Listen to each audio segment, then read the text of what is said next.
Well, hello everyone. Hello. Hope that everybody's doing well this morning. We are starting Matthew 26:47. We should be able to finish Matthew 26 today. Liar. I wasn't expecting it to go this long, but when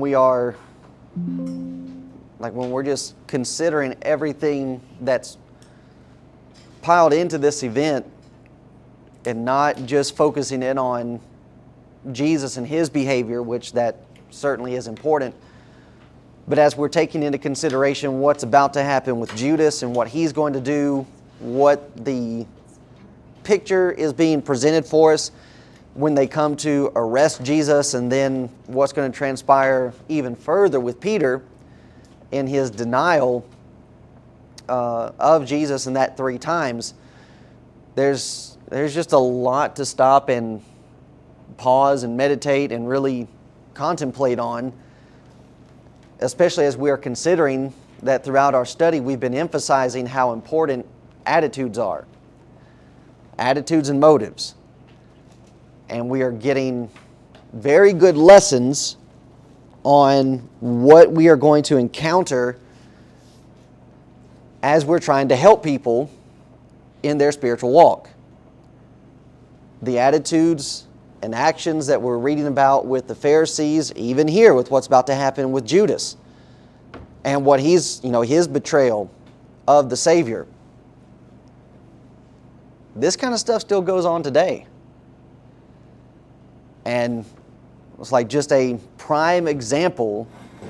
Verse 49, and forthwith he, Judas, came to Jesus and said, "Hail, Master," and kissed him.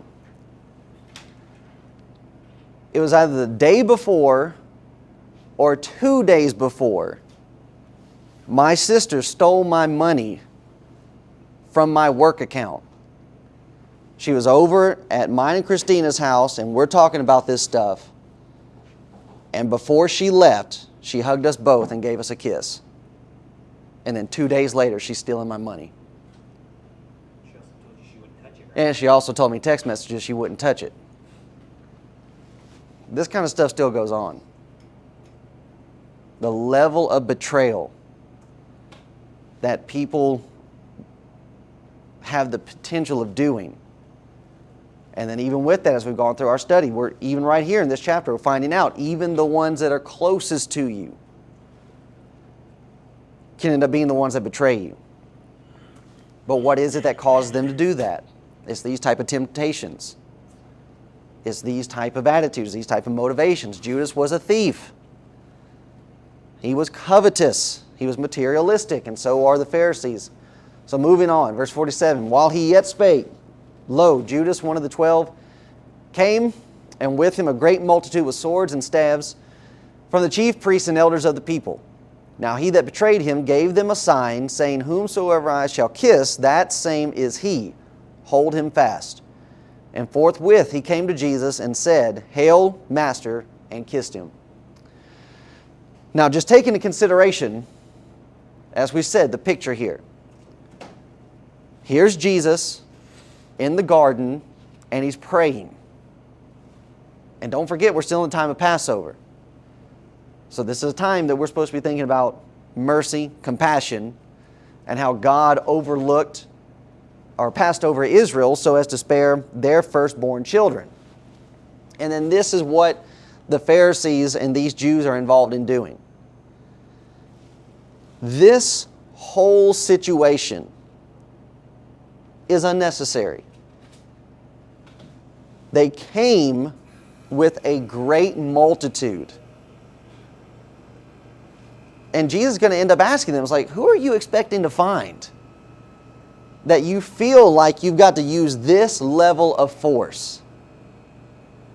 And the fact that you're coming with swords and with staves. And then Judas says, whoever I give this token or whoever I kiss, hold him fast. None of that's necessary. Jesus has not done anything. Now, granted, what he is teaching is revolutionary. Everything that he is teaching is going against the powers that be? But has he shown himself as being somebody that's hostile, that you have to take this course of action? No.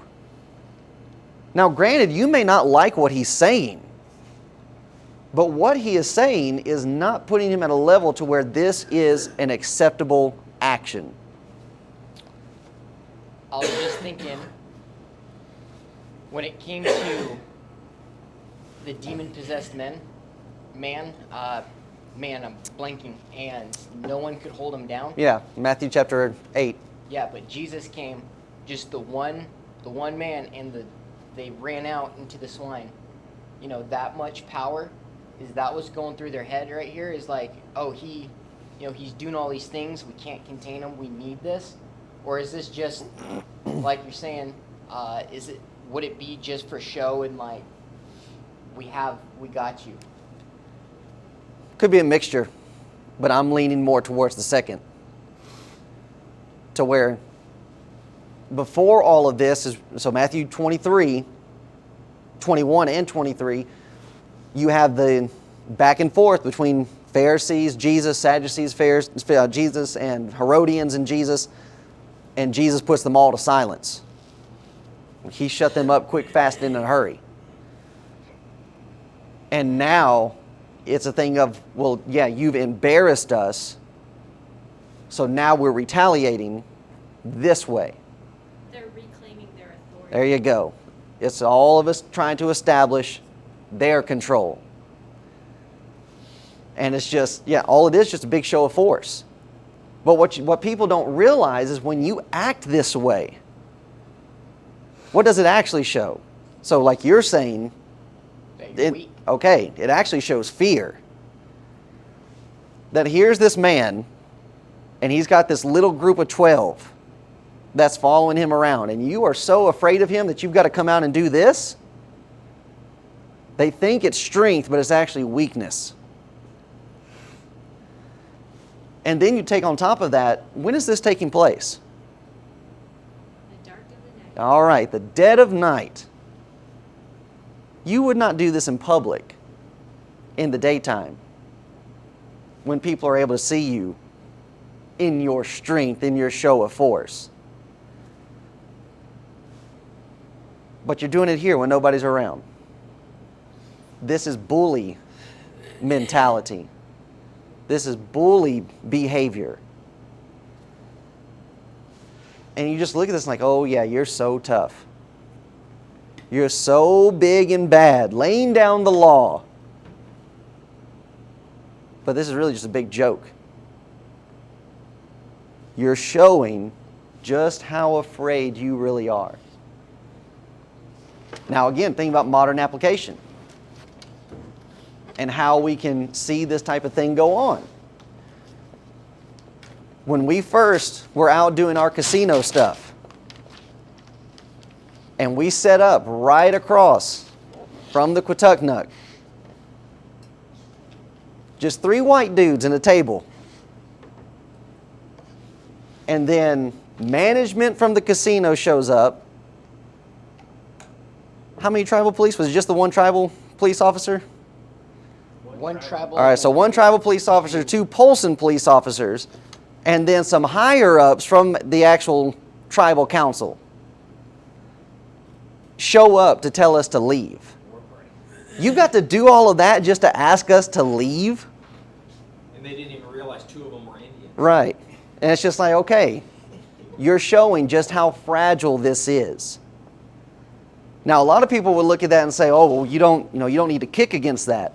I see that in this vein, and it's just like, okay, this could tumble at any moment. You're trying to make yourself look big. It's almost like trying to fight a grizzly, I suppose. You're trying to make yourself look bigger than you actually are. And that's what they're doing.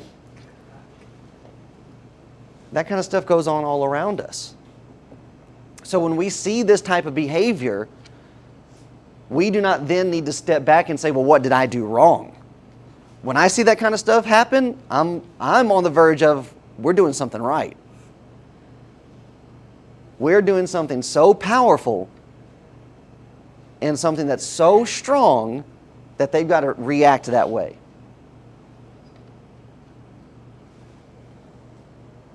So the same characteristics, same attitudes we're still seeing play out. And that's why this information is so important to us. That we can make these kinds of connections and see them behave in the same type of way. Well, okay, that's Pharisee type of behavior. I don't need to be afraid of that. I need to see it for what it is. They are afraid. And thus they're trying to come out in this type of way. And then looking at Judas, as we've already mentioned, whomsoever I shall kiss, that same is he, hold him fast. Then you have someone close and taking something that is supposed to be a token of affection. And this is something that would even follow into the New Testament. Romans 16:16, salute one another with a holy kiss. And then to take something like that, that's to have that kind of meaning and that kind of connection, and then to corrupt it. But when we're thinking, again, people change, but times never do. You have that same type of behavior going on in the Old Testament also. Back in Genesis, with the children of Israel, well, Jacob and his children, they end up deceiving some of the Canaanites so as to get revenge on them. And what did they use? Circumcision, which was a token from God of being brought together in covenant. So when Jacob turns around to his children and he says, "You have made me stink before the people," that was 100% right. They should not have done that. But again, this kind of stuff goes on.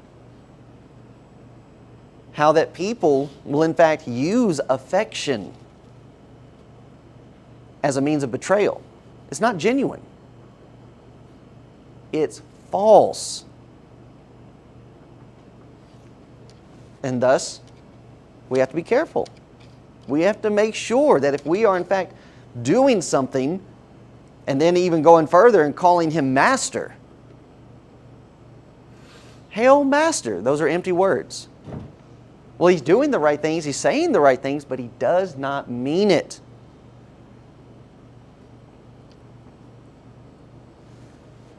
And thus you have the same thing going on in religion today. How many people that claim to love the Lord and that will even call him master, but then they would betray him at the drop of a hat? That's a lack of conviction. That is a lip service only of, okay, I know what to say and I know what to do, but you're really not in it. But then we notice Jesus' response in this. Here's what Judas has done, and Jesus said unto him, "Friend, wherefore art thou come?" Then came they and laid hands on Jesus and took him. The response that Jesus gave was not that of sarcasm or of simply imitation of Judas's approach. Oh, you're calling me master. Well, I'm going to, hey, friend, what are you doing? No.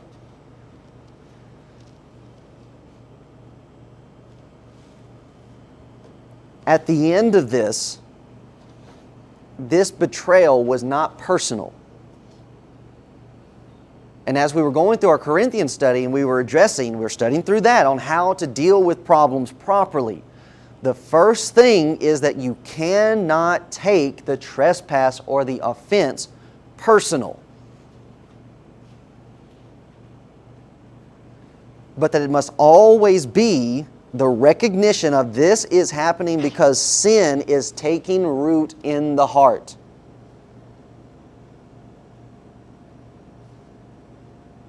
That sin is it's like a sickness, it's like a disease. Now, we're not saying that removes them from responsibility, but in just the way that it sets in and it takes hold of a person. I mean, Paul would say that about Hymenaeus and Philetus and how their teachings, how their word eats like a canker or gangrene or a cancer. And that's what's happening here. And that even with all of this that's happening, you take into consideration about what Jesus is about to do, and that He's about to be crucified, and that He's about to die for the sins of the whole world. Who's included in that? Judas is.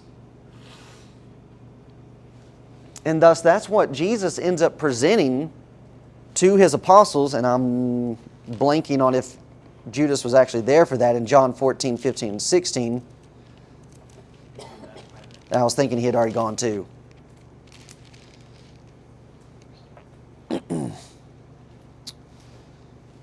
Yeah, Judas is gone in 13. 13:27, after the sop, Satan entered him. Then said Jesus unto him, that thou doest, do quickly. So Judas leaves before 14, 15, and 16. And what does Jesus teach to the other apostles about His relationship to them? Throughout His discussion, the word friend is constantly used with them. Is it, if you love me, keep my commandments, if you are my friend? That's it. The John 14:15. That's it. And John 15:14. Yep. And that even when He discusses Him laying His life down, who do you lay your life down for? A friend. A friend.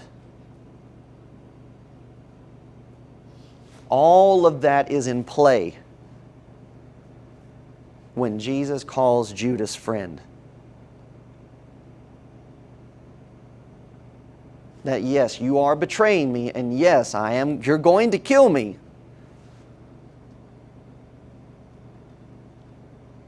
But then to just picture that this is all working out to the plan of God. And that you, Judas, friend, even when all of this is over, even you can be forgiven. That in fact this is happening so that you can be forgiven.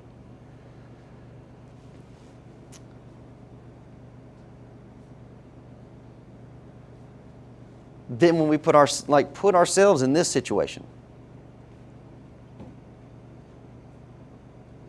none of us are ever going to be in this situation to be able to commit this kind of sin. And that if this is what Judas did, and that even Judas could be forgiven, then what about when I do what I do? Anything that I do going to compare to this? No. Then take comfort in that.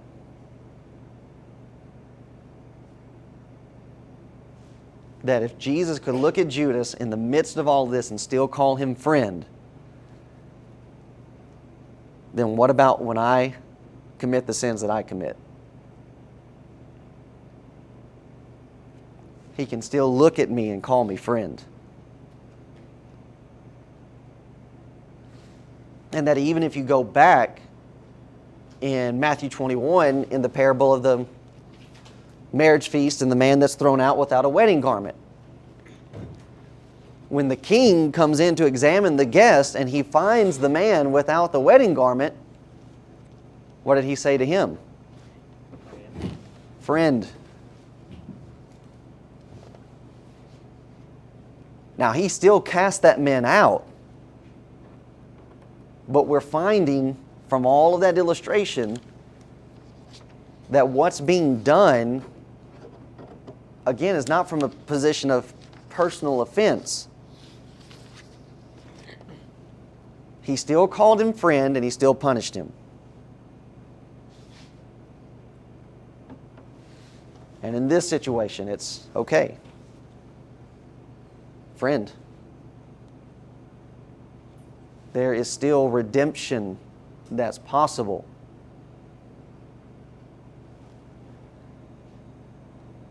But we're going to find the difference as to why redemption didn't take root in this situation. And even in this, 48 and 49, the fact that Judas comes, kisses Jesus, calls him master,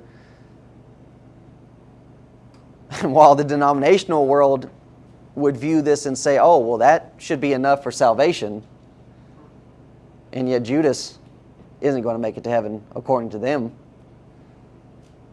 What happens to faith alone here? It's not based upon your works. So what that he betrayed Jesus? He calls him master and he kisses him right here. He should be good to go. It's not how this works. Your words and your actions have to match up. Now, 51. Behold, one of them which were with Jesus stretched out his hand, drew his sword, and struck a servant of the high priest, and smote off his ear. So this is happening as they're taking hold of him. Then said Jesus unto him, Put up again thy sword into his place, for all they that take the sword shall perish with the sword. Thinkest thou that I cannot now pray to my Father, and he shall presently give me more than 12 legions of angels? But how then shall the Scriptures be fulfilled, that thus it must be? Now, when we read through this section, and we know from the other accounts that this is Peter, and he cut off Malchus' ear. When we read through this and we think about what Peter has done, how do we normally think about this? How do we characterize it? How would we describe There he goes again. Peter's behavior? There he Okay. goes again. All right. Here's Peter, hothead Peter. Taking his foot out of his mouth. Yeah. Drawing a sword. Yeah. Of course he pays taxes. rushing off doing something that he doesn't need to do. But I'm going to present we need to think about this a little bit differently.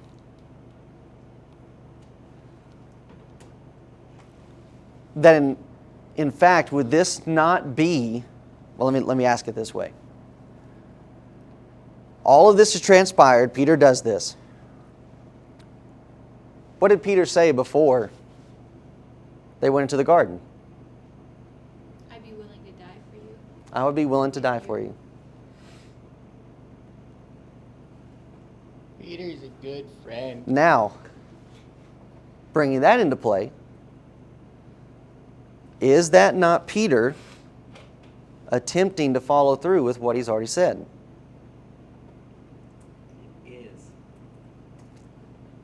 Now, granted, what he's doing is not necessary. But even when we connect what is said in Luke's account, we can understand why there would be some further confusion, but we'll get to that in just a moment. But just taking that in consideration, he's already made the statement, I'll die for you. And then he draws out a sword and he does this. So again, just put yourself here. This is a very tense situation. These soldiers have shown up, swords drawn, staves. It's already a tense situation, and then Peter draws out a sword. Waking up from his nap. Right. But what is that going to do in the situation? Intensifying. All right, it escalates. Now you just intensified what's happening. It's like a room of people that have guns drawn. Everyone's tense, everybody's on edge, and then somebody accidentally lets a shot out. And then it's just, what's going on here? So anyways, I just started blasting. So that would be understandable in the situation that's at play. But the reason that this is being said is because this connects back into Matthew chapter 5. This is Matthew 5, 38 and 39. You've heard it said, eye for an eye, tooth for a tooth. But then what does Jesus teach? Which is not just Jesus teaching it, the law taught it too. If a man smite thee, you turn to him the other cheek. Now why is that? What's the context of that? Is that just any little thing?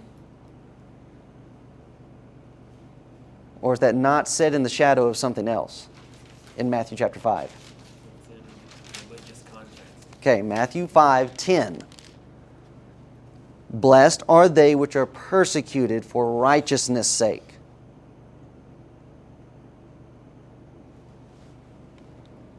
This is not the time for self-defense.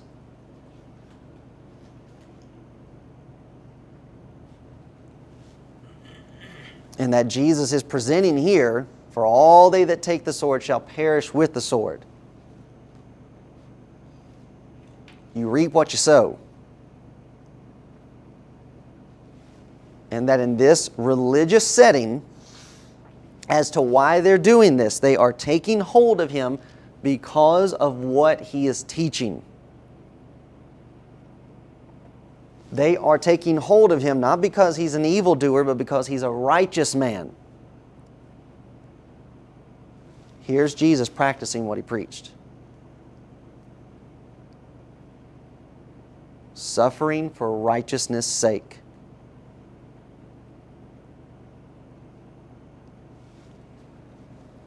But then, as we said, in further understanding the confusion that Peter is having at this time, so I'll just go ahead and, since you know what it is, go ahead and say it. Luke 22:35. Because Jesus said, now, not 34. Nope. 35. And he said to them, when I sent you without purse and scrip and shoes, lacked ye anything else? And they said, nothing. Then he said unto them, but now he that hath a purse, let him take it, and likewise his scrip. And he that hath no sword, let him sell his garment and buy one. This is all taught before they go into the garden. So why did Peter have the sword in the first place? Jesus just said it before they went in. Look at the context, 22:33. He said unto him, Lord, I am ready to go with thee, both into prison and to death. And he said, I tell thee, Peter, the cock shall not crow this day before that thou shalt thrice deny that thou knowest me. We're in the same setting. And then this is what Jesus says. Oh, you don't have a sword? Sell your garment, buy a sword. And then one of them comes, for I say unto you that this is that is written, must yet be accomplished in me, and he was reckoned among the transgressors. For the things concerning me have an end. And they said, Lord, behold, here are 2 swords. And he said unto them, it is enough. They went into the garden armed. Peter's got to be so confused. What?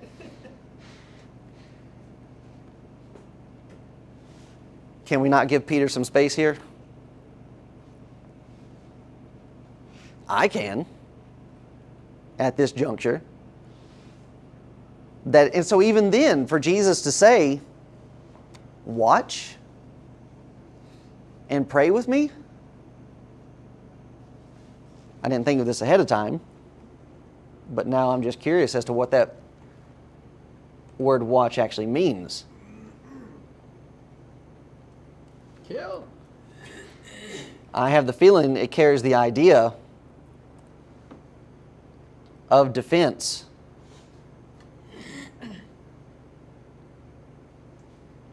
Verse 38 in Matthew 26.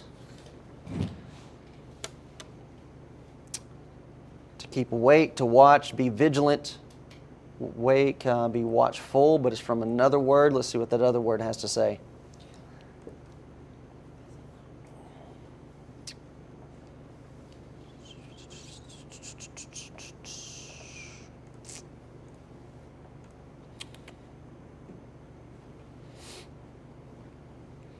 Okay, so I'm not seeing anything. So it's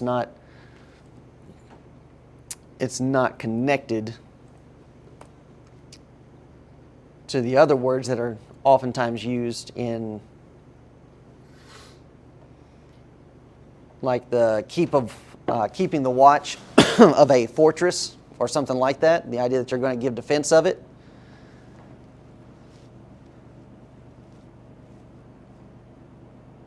But even still, the very fact that you have Jesus going into a secluded place at night, you run the risk of running into some type of trouble. So what is it? Here's some self-defense that's involved in it. Well, so let's just flip this and put it into another scenario. What if somebody had come along and just tried to rob them? Okay, you've got your sword. This is the time to use that. But now that we are in this context, where people are coming on him, my battery about to die?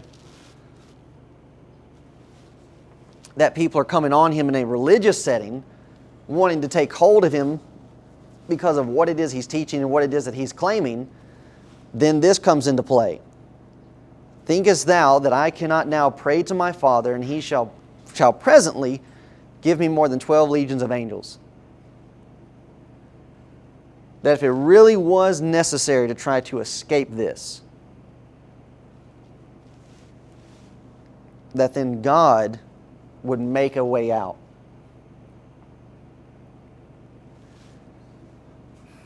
But even as we present it that way, God has made a way out. And the way out is through the cross. That's the way of deliverance. But taking all of this into full view, and now we see this happening with Peter, so, okay, this is starting to come through in a different light.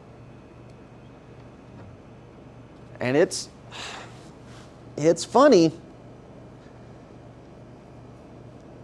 how that we can allow just things that we've heard presented and taught time and time again. When you hear this section taught, it's usually taught from the standpoint of, oh, that's bad behavior on the part of Peter, once again. But this is the same type of situation of how, like we have mentioned several times about Thomas. Everybody wants to look down on Thomas. Oh, doubting Thomas. No. When you think about what Jesus said in Matthew 24, there's going to be false Christs that are going to come to you. And then Thomas says the things that he says. I don't look down on Thomas. That lets me know he was actually listening. That he was paying attention. Doubt it. But how we allow people in their presentations to give us a view that we do not necessarily need to have.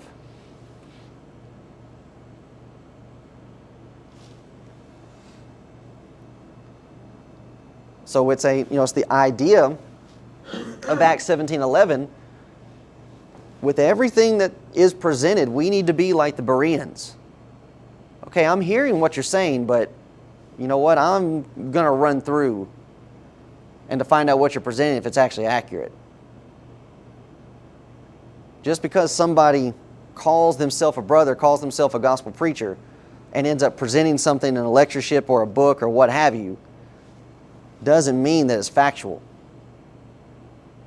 or truthful and that it's given a proper presentation of what's happening. Look at it. If it's good, hold on to it. If it's not, then okay, set it to the side.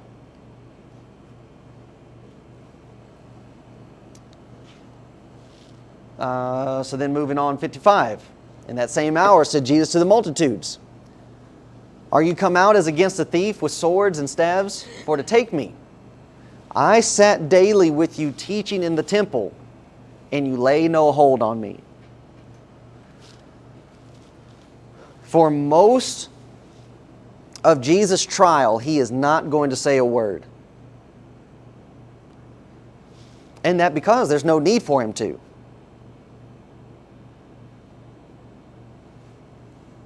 You're not going to receive any justice because the evidence is clearly seen. I sat daily with you teaching in the temple. It does not get any more public than what's happening here. And he says, and you laid no hold on me. If I'm really guilty of what you're saying that I'm guilty of, why didn't you do it here when it happened? Because all of this is a sham. And he's presenting that to these people that are coming to arrest him. You know this is wrong. Which everything about it is wrong. They're not supposed to be doing this at night anyways, and they're not supposed to be doing it during the time of Passover, and we'll have more to say about that as we get into 27. What you got, Jamie? I was just going to say, not only is he showing them that it's wrong, but he states twice that this has to be this way because the prophecy has to be fulfilled. Right. All of this is showing the corruption of Israel once more. And why this is needing to happen. All of this is playing out and illustrates beautifully why this sacrifice is needed. Oh, we're Israel. We're Abraham's seed. We're blah, blah, blah. That doesn't amount to anything. Look at you. Oh, we're circumcised the 8th day. Yeah, look at you. And what you're doing. But all this was done that the scriptures of the prophets might be fulfilled. Then all the disciples forsook him and fled. So just like Jesus said. Just like Jesus said, just like Zechariah said, you're going to flee.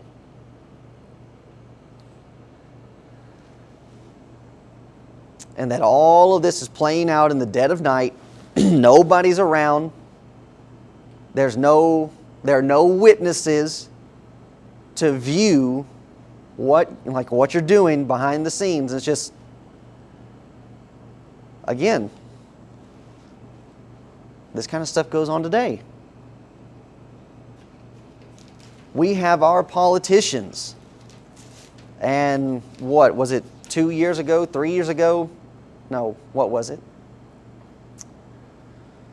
However many years ago when they were trying to push through like that massive bill. Can't remember now what the name of it was. But they ended up having a vote at like 2 a.m. That'd be Obamacare. Yeah, it was that too, but then it was also something else pretty recent. During Christmas break. Yeah, it was something like that. And it's just like, and most of the representatives, yeah, they'd already gone home for Christmas break. And this just came out of nowhere. It's like, what are you guys doing? If you can't do this in the light of day, then obviously what you're doing is not good.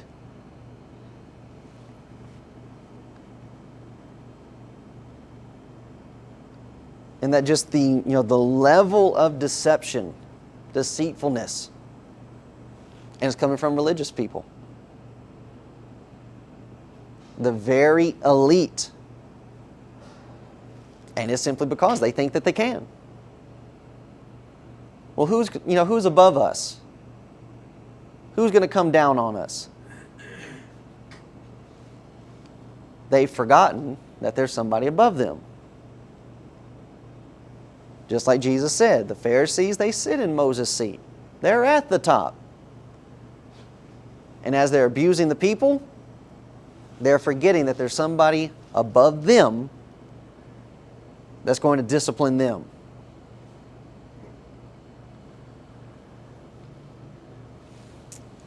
"57, and they that laid hold on Jesus led him away to Caiaphas, the high priest, where the scribes and the elders were assembled. But Peter followed him afar off unto the high priest's palace, and went in and sat with the servants to see the end."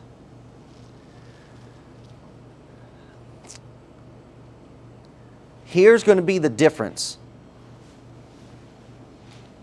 between Peter and his outcome and Judas and his.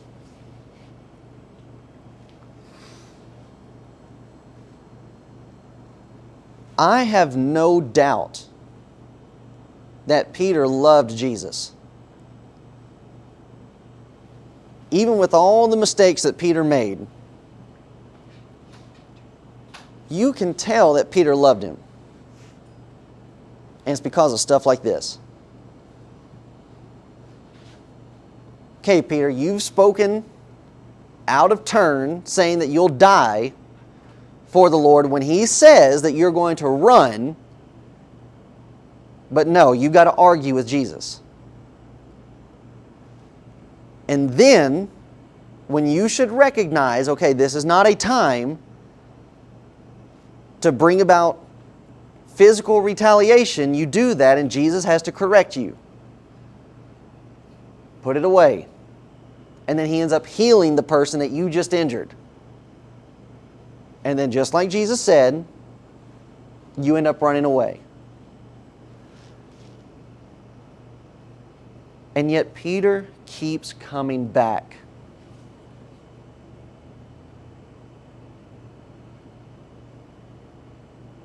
Why would a person do that? You already said why. He has no place else to go. Okay, Peter recognized that even though Jesus is having to correct me on so many things, does that mean that Jesus hates me? Does that mean that Jesus is just angry with me? No. When you care about somebody, you correct them. Peter sees that in the Savior. Why is he doing this to me? Well, number one, Peter, He's calling you out because you keep stepping up to be called out. But He's calling you out because if He doesn't and He just allows you to keep going in this direction, then Peter, you're never going to get any better. So it's the recognition on the part of Peter. Jesus really cares about me. And it's because He's correcting me.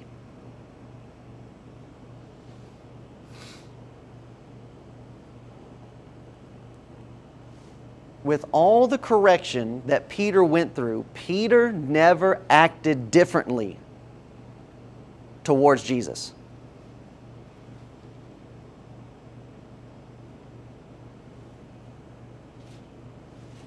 And this is important to realize because a lot of times when people end up being corrected, how do they want to act? They start acting different. They want to act like whipped puppies. They want to start tiptoeing around. You don't see that with Peter and Jesus. Nothing changes in their relationship. Now, if that is how God acts towards His people,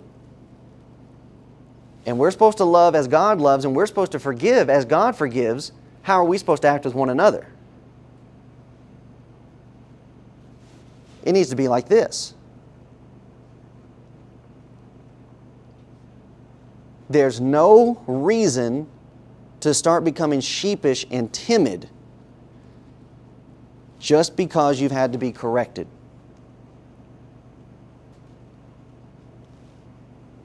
But people start getting in their own heads. Well, here's what they're thinking about me. Here's what they're saying about me. None of that's going on, or at least it shouldn't be. Now, I know it does go on. But if we are taking this for what it is, then we need to start implementing this. If Judas could show up and Jesus call him friend, then how am I supposed to behave when a brother or a sister who's trespassed or offended me ends up coming to me? What can I do for you, friend? Nothing has changed.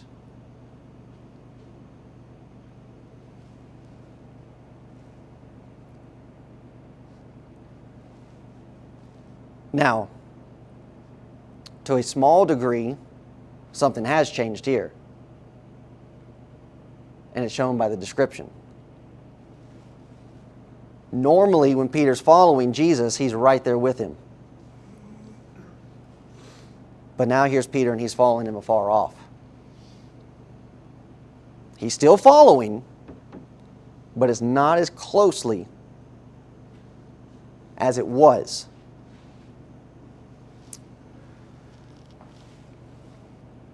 When we're thinking about how people start feeling when they have to go through correction, nobody's making you feel that way but you.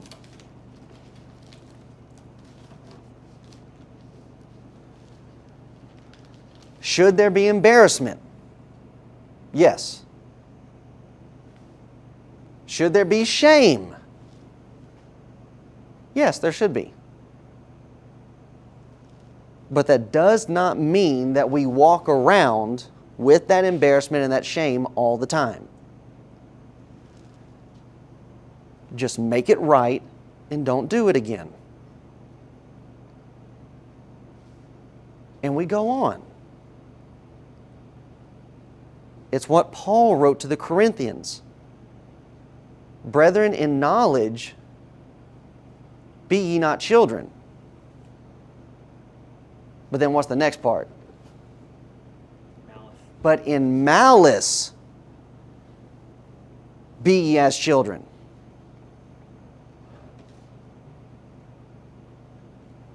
You see two kids playing on the playground and then they get into an argument over something frivolous.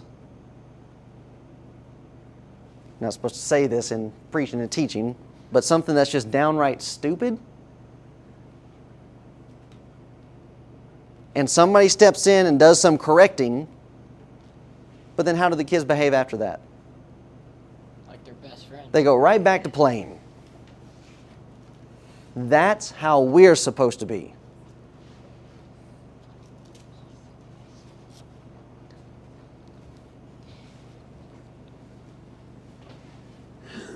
And that's what's going to be presented with Peter.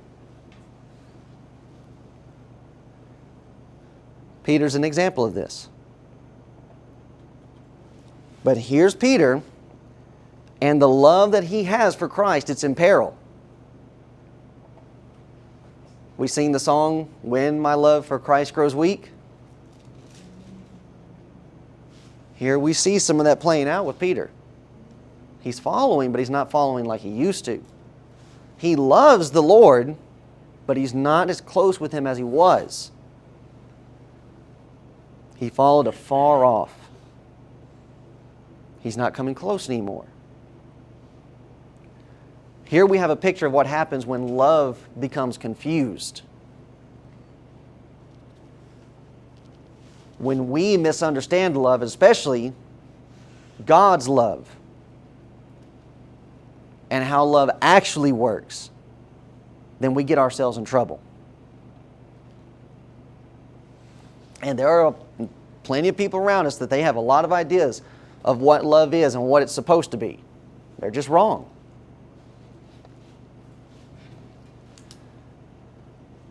And they're wrong because it's not in accordance with God's definition of what love is and how love is supposed to behave.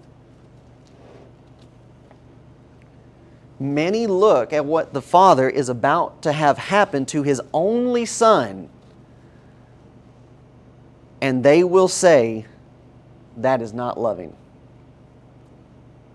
For a father to let his son be tortured like that. But it is. Because of who it's for. You see, they're looking at it from a selfish standpoint. And they are not considering what's about to transpire and that is being done for the entire world. That one man would lay his life down for friends. It used to be, I mean, here we are in the VFW hall, and we're surrounded by images.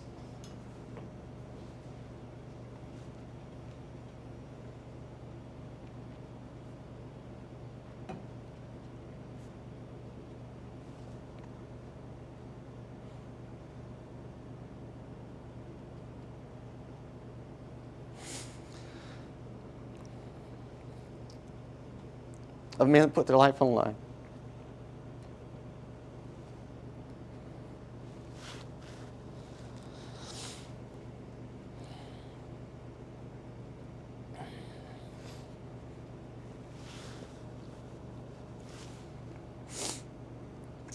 And how that used to be honorable.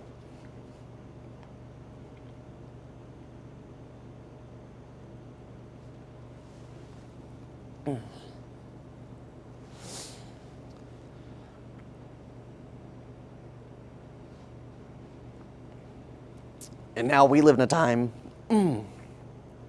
where people want to throw it away as though it's nothing.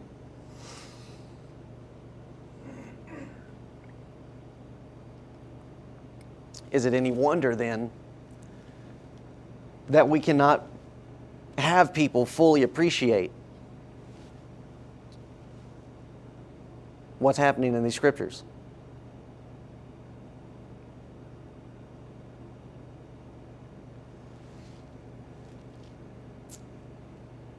To have people to die for freedom, to sacrifice everything for people to go on living. And that even Paul would write about it in Romans chapter 5, verse 6. For when we were yet without strength, in due time Christ died for the ungodly.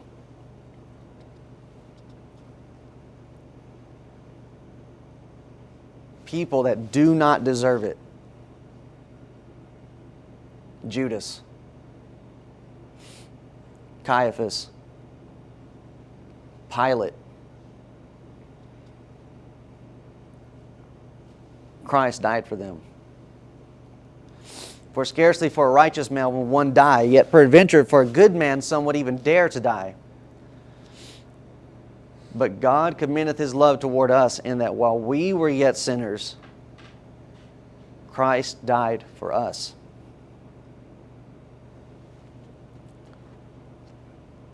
That's the love of God. That's what love will do.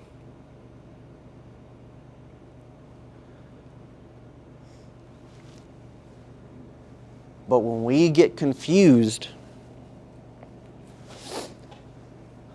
on how love is supposed to be, we'll lose this way of thinking. We'll lose this line of thought. And we'll lose this motivation in our lives.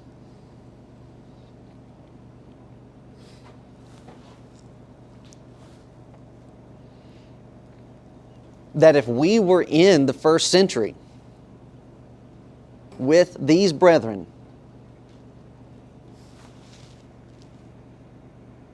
we very likely would have to die for our belief. They lived every day as though it was going to be their last. And for what? So that others could live.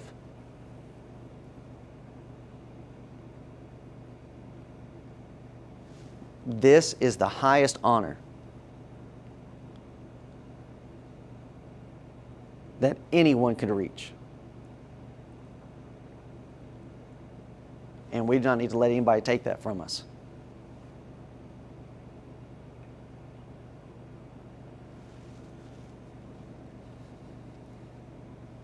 That's love that becomes confused, but then love also is going to be challenged. Verse 69, we're jumping ahead, and we're going to come back to the chief priest of Jesus in just a moment. Now Peter sat without in the palace, and a damsel came unto him, saying, Thou also wast with Jesus of Galilee. But he denied before them all, saying, I know not what thou sayest. And when he was gone out into the porch, another maid saw him and said unto them that were there, This fellow was also with Jesus of Nazareth. And again he denied with an oath, I do not know the man.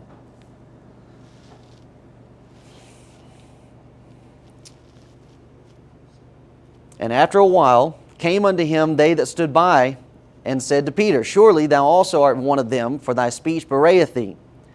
Then began he to curse and to swear, saying, I know not the man. And immediately the cock crew.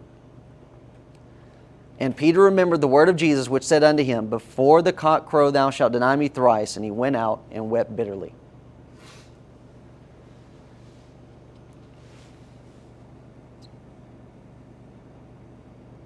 We would look at this situation, we would say of Peter, well, do you love the Lord now? What we need to recognize is that what's happening here to Peter is the same thing that's going to happen to us when we leave this place.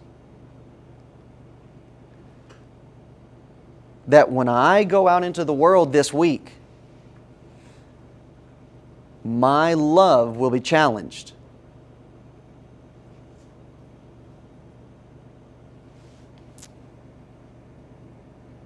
I've been hearing stories of late from Reese and Jordan of people ridiculing them for their stances, for their convictions. Ridiculing them that they do not sin like the other people do around them. What is all of that but a situation like this?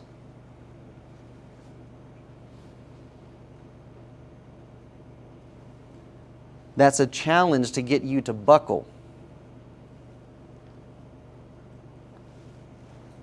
And to start going along. Oh no, I'm just like you.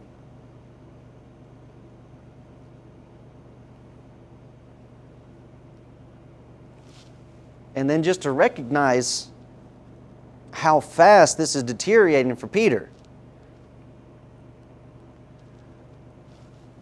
When you're with Jesus, you're ready to go to blows with men.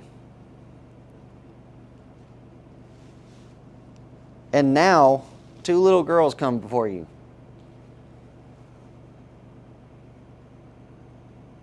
Where's the energy now? Where's all that zeal, all that strength? Now, like we said, Peter's in the midst of a whirlwind.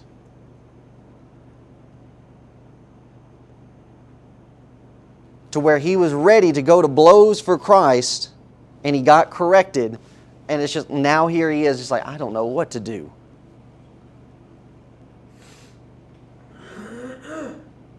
I was ready to stand up for Jesus, but then he corrected me, and now here I am over here.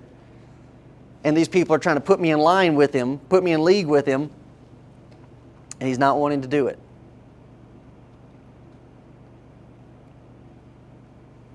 How fast the situations change.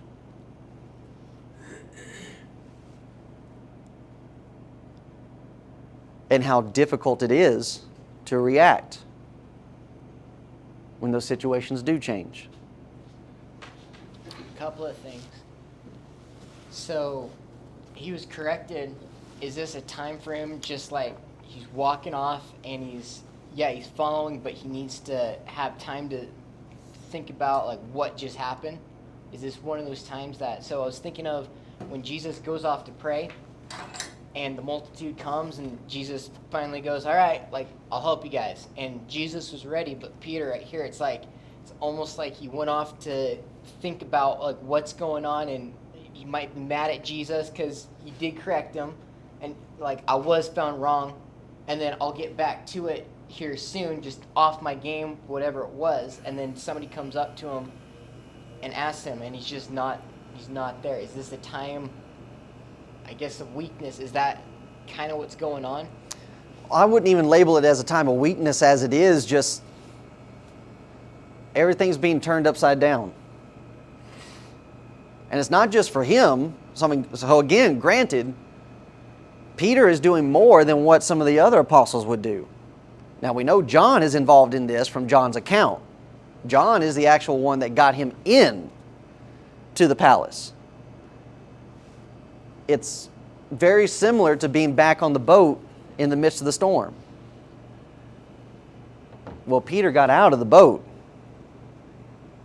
and Peter walked on the water.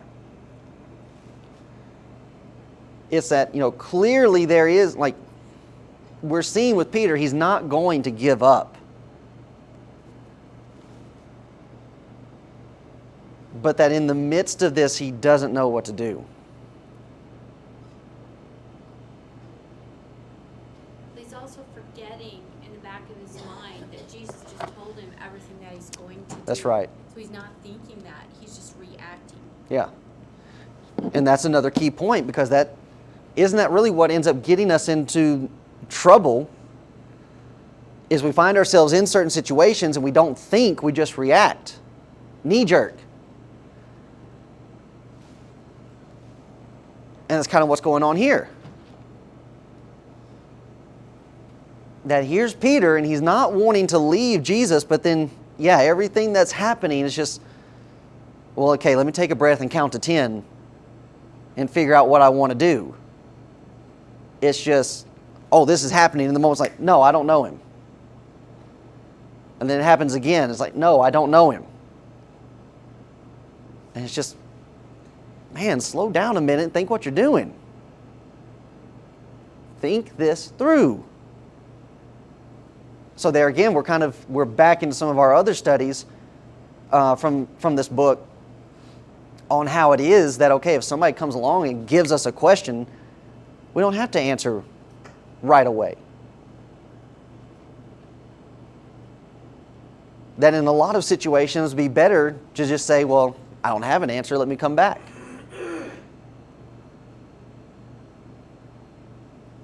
But we feel like, oh no, I'm being put on the spot, I got to give a reply.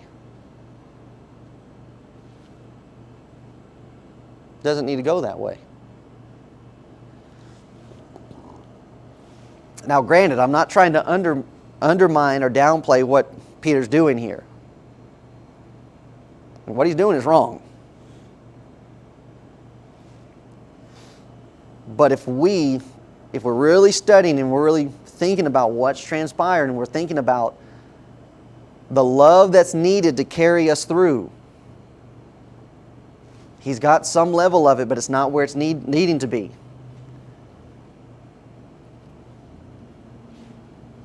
And that's how it is with us.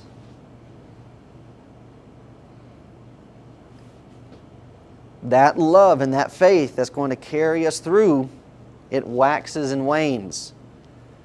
It grows and it shrinks.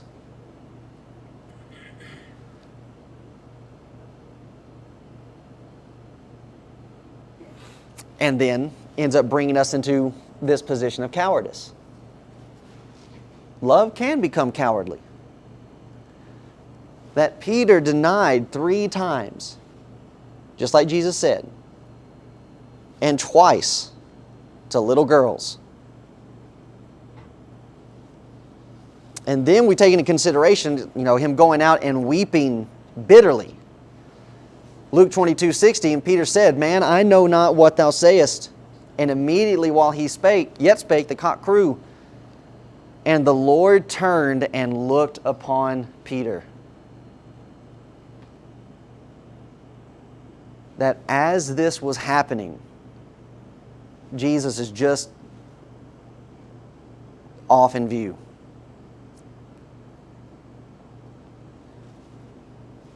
And that in fact Jesus could very likely hear this happening. And so even when we think about this, when we think about the Lord turned and looked upon Peter, see, we've got to be careful when we let our brains run away with us. What might we think about how Jesus looked at him? Normal people might think, oh no, it's an accusatory look. Okay. But Jesus had just finished in the garden saying friend to the person who betrayed him. Okay. we would very likely just, like we're saying, just reaction, not thinking. Okay, well, Jesus looked in anger. Or Jesus looked in disappointment. None of that's described. So we don't need to take it that way. But as Jamie mentioned, with everything else that I know about what's going on here, and that Jesus would say to Judas, friend, and that we already know from Luke's account also, when Jesus is discussing about Peter denying him 3 times, what has Jesus also said? When you become converted. Okay, when Satan desires to have you that he might sift you as wheat. But what? But I prayed. I have prayed for you. Now you bring that into this. And how did Jesus look at Peter? As a friend.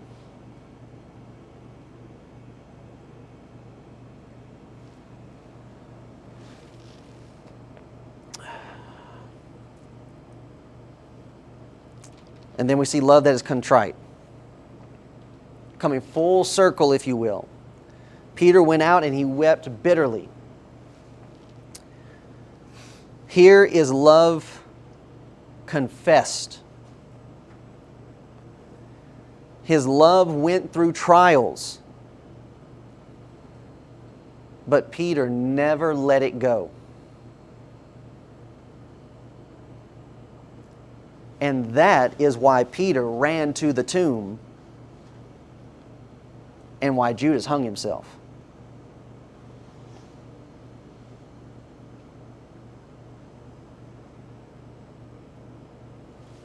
That for Peter, in recognizing that this was not the end for Peter. And if I can develop love like this,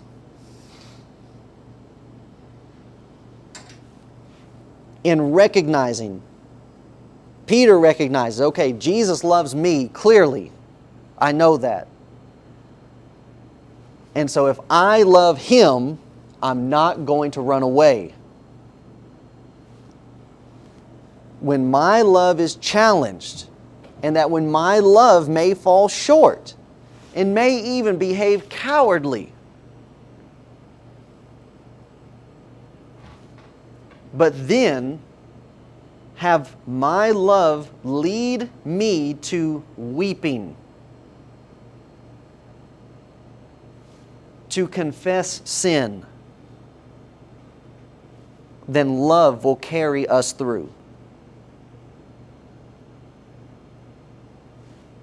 And that's what Paul writes about between the difference between worldly sorrow and godly sorrow. That godly sorrow leads to repentance that is not to be repented of. And that's Peter. That in the midst of everything that's going on, he never doubts that Jesus loves him.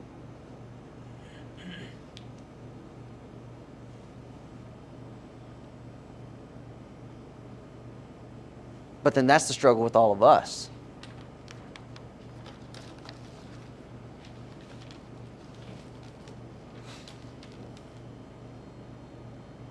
That after Peter denies and weeps and is corrected, Peter is still given the keys to the kingdom, and he still presents the first gospel sermon. And Peter still goes on to preach to the Gentiles. As the Pope. Right.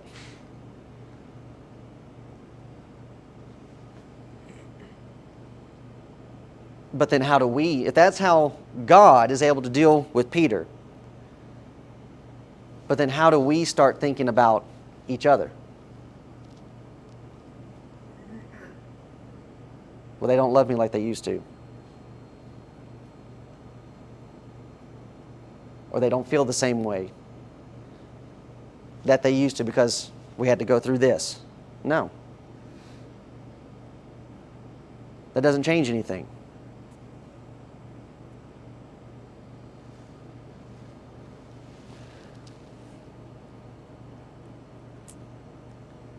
And that, so even then when we're thinking about Peter preaching that sermon,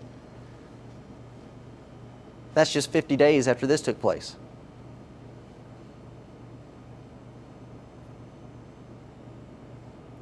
And Peter's right back in the saddle.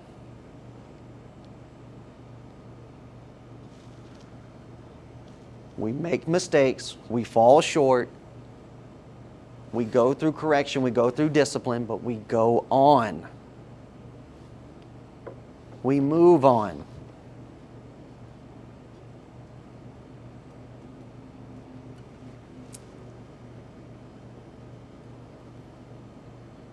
And then that he does it 3 times back to back. And Jesus does not confront him later and say, Peter, I knew that you were a low-down dog. I knew something smelled fishy.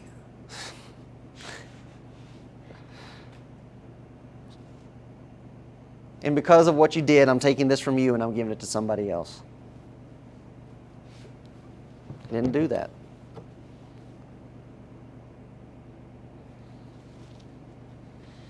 And then Peter doesn't walk around with this either.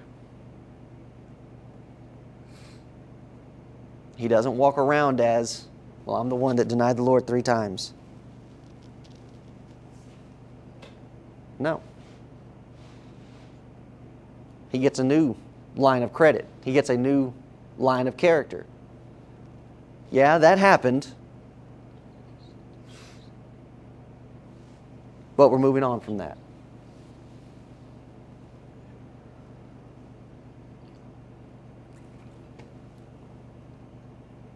That's what love will do.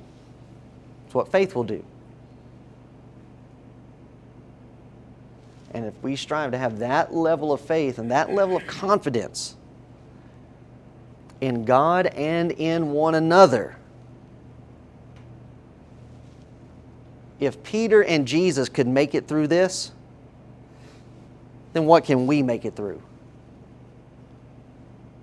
We can make it through anything. It's just all parties have to be on board with this.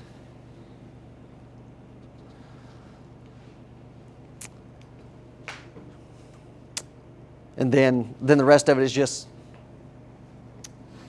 the so-called trial. But like I said, we'll have more to say about all of this when we get in 27. The chief priests and elders and all the council sought false witness against Jesus to put him to death. The same type of stuff goes on today.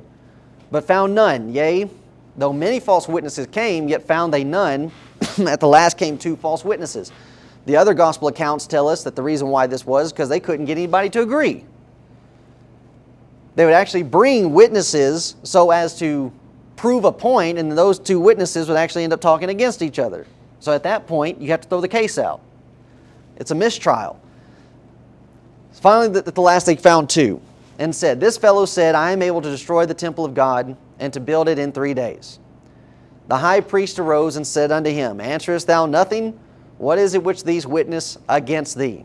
Now, as we said, what good would it do in this situation to try to give any type of rebuttal?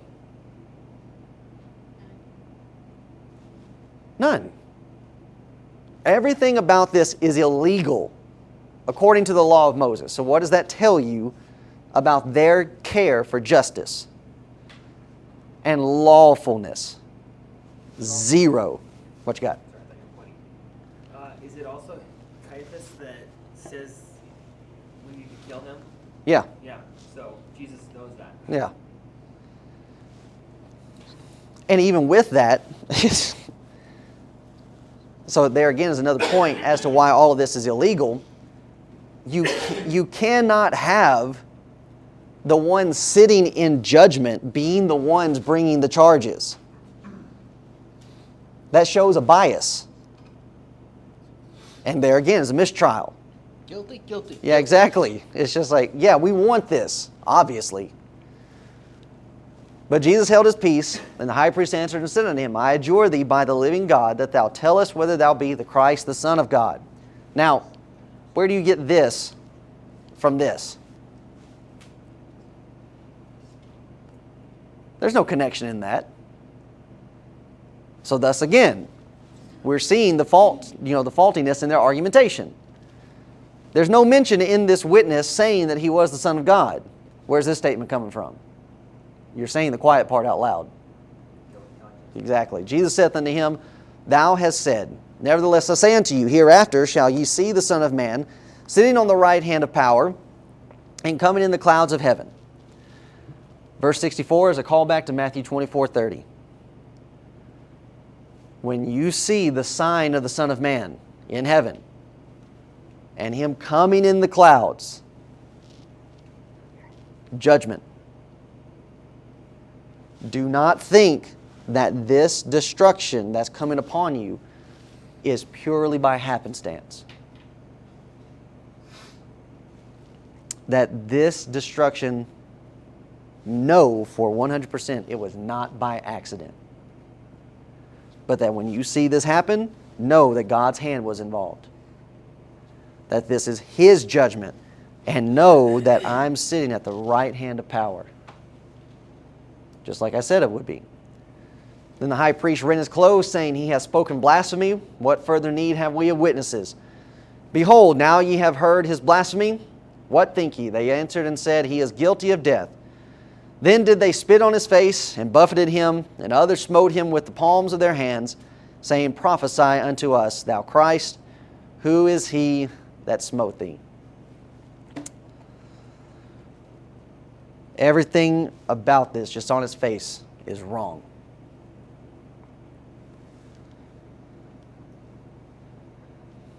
And this is what He went through for us.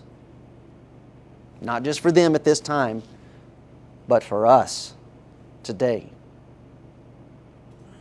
And as we know, this is not going to be the end, but this is just going to be the start of a very long night and long day for our Savior. And that concludes chapter 26. Any thoughts, questions, comments? Does verse 47 prove that Rachel and Christina's parents or relatives were back then? What verse? 47. Behold, Judas, one of the 12, and the great multitude with swords. Sorry. Well, it could at least put Carrie back there, but not Carla, because Jesus says, put him away. So, all swords are gendered males.